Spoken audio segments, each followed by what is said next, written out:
Parashat Nitzavim. Donc c'est une paracha des dernières de l'année. Atem Nitzavim Ayom Kulechem. Vous êtes tous présents aujourd'hui devant Akadosh Baruch Hu. Rachechem, Shivtechem, Shotrechem, tout le monde. Bon, Rashi dit, c'est quoi Atem Nitzavim Ayom? Cette introduction, qu'est-ce qu'elle veut nous dire? Vous êtes présents aujourd'hui, ça va, ils étaient tous devant lui, alors c'est normal. C'est la seule fois où on voit ça. Il dit Rashi Behemet, les Bnei Israël, ils avaient le visage vert bleu de peur, tellement ils ont entendu les 98 malédictions de la semaine dernière. Et Mamash Moshe Rabbeinu, il a dû les calmer. Il leur a dit, ne vous inquiétez pas, vous êtes comme le jour, comme la puissance du jour. De même que le jour, il est là tout le temps. Vous aussi, vous êtes stable. Ne vous inquiétez pas, vous avez beaucoup énervé Akadosh Baruch Hu. Il vous a pas détruit. Et vous êtes encore là devant lui. Et les souffrances, au contraire, c'est grâce à ça que vous existez éternellement. Et voilà. Et comme la journée est claire, vous aussi, vous allez toujours éclairer. Donc, mon cher Rabbeinu, tout le monde s'en étonné. D'une part, il est maudit. Pas il est maudit, chas v'shalom, excusez-moi du mot. Il dit les malédictions pour celui qui va fauter, c'est grave. Et pitom, non. Il est calme. Tu voulais les faire peur ou tu voulais qu'ils soient calmes? Ça, c'est une première question. Mais une deuxième question aussi, quand tu continues la suite, il reprend tout de suite. Il dit attention, quelqu'un qui dit je suis là et que les malédictions ne me concernent pas, Shalom Yeli, je suis dans la paix.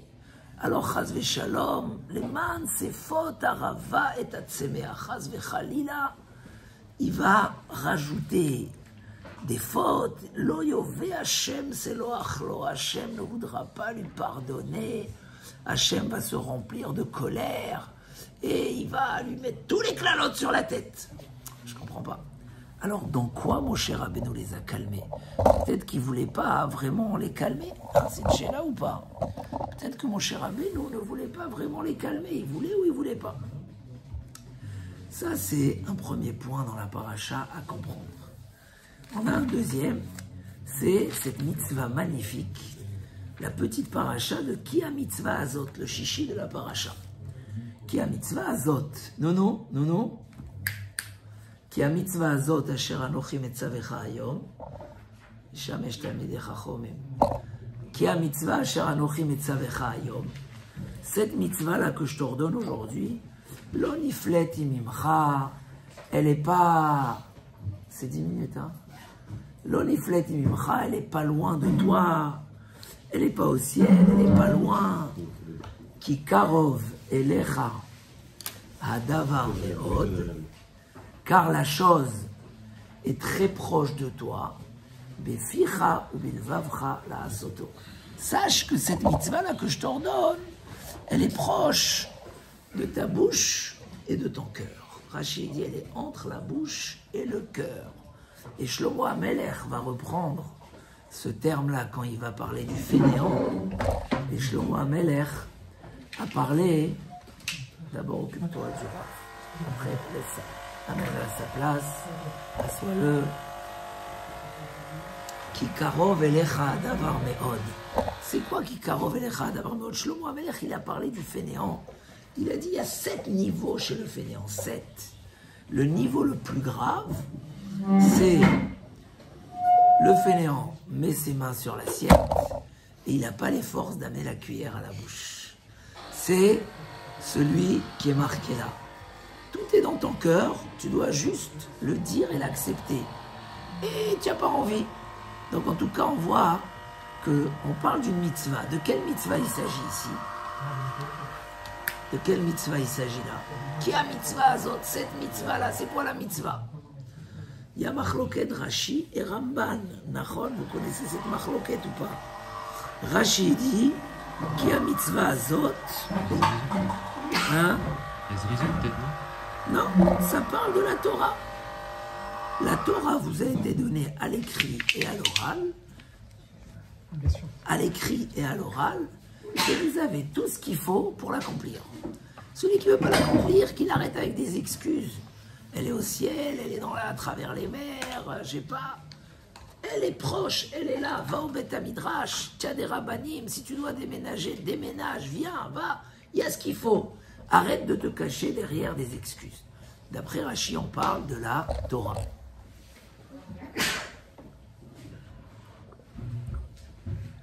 D'après le Ramban, on parle de la tchouva. La tchouva, ça on comprend un peu mieux. Un homme qui dit « Waouh, tchouva, c'est dur. Hein, j'arrive pas à faire tchouva. Je suis habitué comme ça, j'ai des mauvaises habitudes. Je suis fainéant, je suis nerveux, je suis... Comment faire ?» La Torah lui dit « Non, non, non, c'est des excuses. Sache, la tchouva, elle est déjà là. » Vous connaissez l'histoire de Rabbi Hanina ben Teradion. Non, Mechila, de Rabbi Lazar ben Dourdaya. Rabbi Lazar ben Dourdaya était un des plus grands fauteurs au monde. C'était un des plus grands fauteurs au monde. Et je me rappelle quand mon père il racontait cette histoire, tout le monde pleurait. Il faisait ça avec It Orerut, avec chansons comme ça. Waouh, waouh, waouh. Ça nous marquait à vie. Rabbi Lazar ben Dourdaya, il a tellement fauté. Il était tout le temps en train de tourner chez des femmes fauteuses, à tel point qu'un jour il a pris comme ça une somme énorme d'argent pour aller trouver une fauteuse très loin.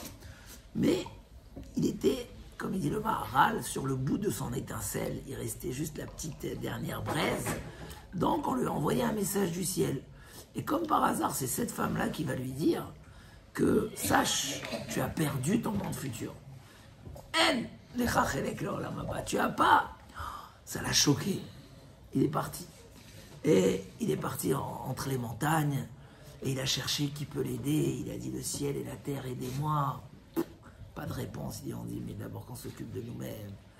Il avait dit les fleuves et les mers, les montagnes et les collines. Aidez-moi. Chacun.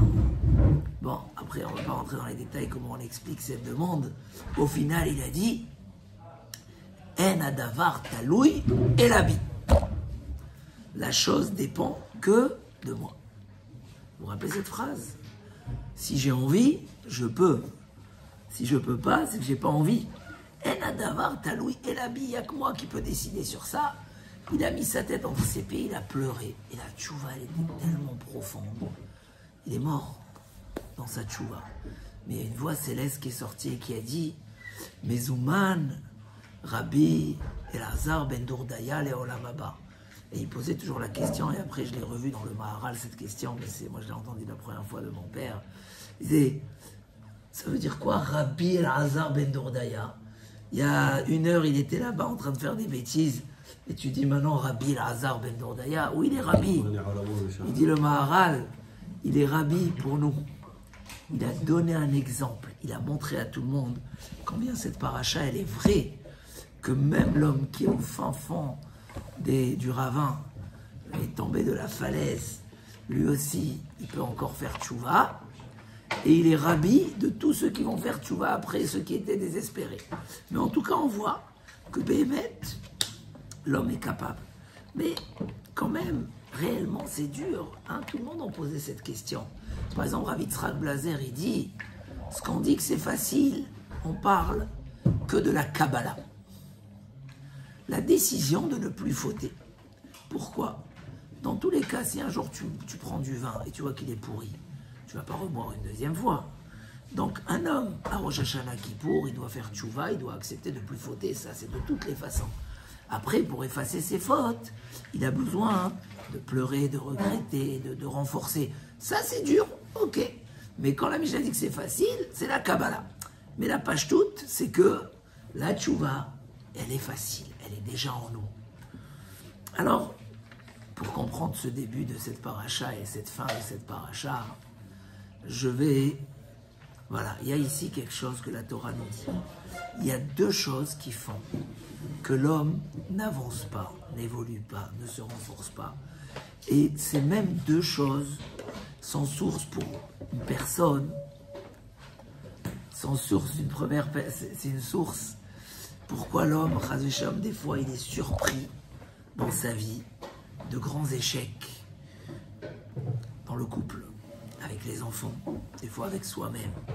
Un homme, il se réveille, il dit, waouh, Makara. En fait, la première, et c'est le message de Moshe Rabbeinu, après les klalotes, il dit comme ça, la négligence, on dit en hébreu, adishut. Un homme adish, tu lui parles, indifférent, razak.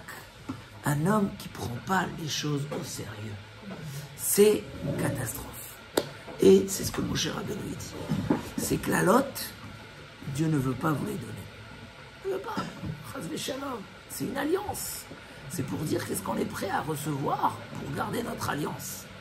Mais il y a une chose comme ça. Un homme qui prend conscience, qui les écoute, qui devient blanc et jaune et rouge, un homme comme ça, on peut déjà le calmer. Toi, tu vas être sensible à tes erreurs. Toi, tu vas faire attention. Donc maintenant, on peut te dire, ne t'inquiète pas, ne crois pas que c'est quelque chose qui viendra facilement, etc. Sache que bon, Hachem il t'aime plus que ce que tu crois. Et tu n'as pas à t'inquiéter. C'est quoi là, la nous dit qu'à Rosh Hashanah, on doit bien s'habiller, bien manger, pour montrer notre confiance en Akadosh Baruch Hu. Mais ailleurs, on nous fait peur. Aryeh Sha'ag Miloïra. Quand le lion il crie, qui c'est qui n'a pas peur? C'est quoi Aryeh? Allez, Aryeh. Elul. Rosh Hashanah. Yom Kippour. Hoshana Rabbah. C'est les moments où l'homme il a peur. Dans les Sfarim, dans les Tfilotes, on nous fait peur. Si tu as peur, tu peux ne plus avoir peur. Comme ça disent tous les bas, les moussards. À partir du moment, c'est marqué, tout celui qui fait une faute et il a honte de sa faute, il a mal de sa faute. J'étais en Eretz chez Rav Weiss et je lui ai posé des questions pour des gens que malheureusement ils font des choses très graves. Et la première question qu'il m'a demandé, c'est ils sont fiers de ce qu'ils font ou ils sont tristes de ce qu'ils font? S'ils sont tristes, bon, alors il est Mechal el Shabbat, alors il faut le rapprocher, il faut etc. Quand je lui ai posé une autre question sur quelque chose d'autre, de quelqu'un qui fait, il ne veut rien entendre de personne, il m'a dit, ah, il faut être sévère, il faut le renvoyer, il faut... C'est quoi ça? C'est le secret. Un homme qui dit Shalom Yeli. J'ai eu plusieurs fois l'expérience, mais il y a une qui m'a marqué plus que d'autres, de quelqu'un qui, pour moi, bon, Hachem, il avait un très bon couple, une très bonne parnassa, tout était bien. Un jour, il me dit, ma femme, elle veut partir. Bon. Ouais, pourquoi? Je suis au téléphone, je ne donne pas d'attention, je suis jamais là, je suis absent. Comme on dit, absent. Des fois, un homme, il est tellement préoccupé, il est absent à la maison. Et je lui ai dit, mais tu étais au courant? Il dit, non, du jour au lendemain. Mais je lui ai dit, alors raconte-moi de quoi elle se plaignait. D'accord? De quoi elle se plaignait? Il me dit, il y avait plein, mais bon, je ne suis pas pris au sérieux. Je lui ai dit, regarde, des fois dans la vie, il y a le feu qui brûle en dessous. Vu qu'il y a ici une planche, on ne voit pas le feu. On peut dire, c'est pas grave. Dès que le feu il va dépasser, je m'en occupe. Mais une fois qu'il dépasse, c'est trop tard. Des fois, ça flambe et l'homme ne prend pas conscience. C'est énorme dans Shalom Bayit. On peut raconter sur ça des histoires. Une femme, elle se plaint. Alors un homme, il dit, bon, elle a l'habitude de se plaindre. Voilà, Hachem. Mais il y a se plaindre et il y a se plaindre. Il y a des fois des petites plaintes qui arrivent par fatigue, un mécontentement. Mais il y a des fois où il y a un appel au secours. Il y a quelque chose. Et là, c'est très problématique. Et ça, quand c'est dans le couple, c'est déjà très grave. Parce que le jour où ça éclate, bon, Hachem, celui-là, il a eu la chokhma. On a essayé un peu de l'aider. Mais de rattraper sa femme. Elle est partie. Mais elle est partie, il s'est déjà excusé 1000 fois. Elle est partie en douceur et elle est revenue très très vite. Et aujourd'hui, je peux témoigner jusqu'aujourd'hui dans un bon Shalom Bayit. Mais quand des fois, on essaie de l'appeler, il dit non, je suis à la maison, je peux pas. Je dis, je t'ai pas connu comme ça avant. Hein. Quand on t'appelait à la maison, tu pouvais sortir tout de suite et venir.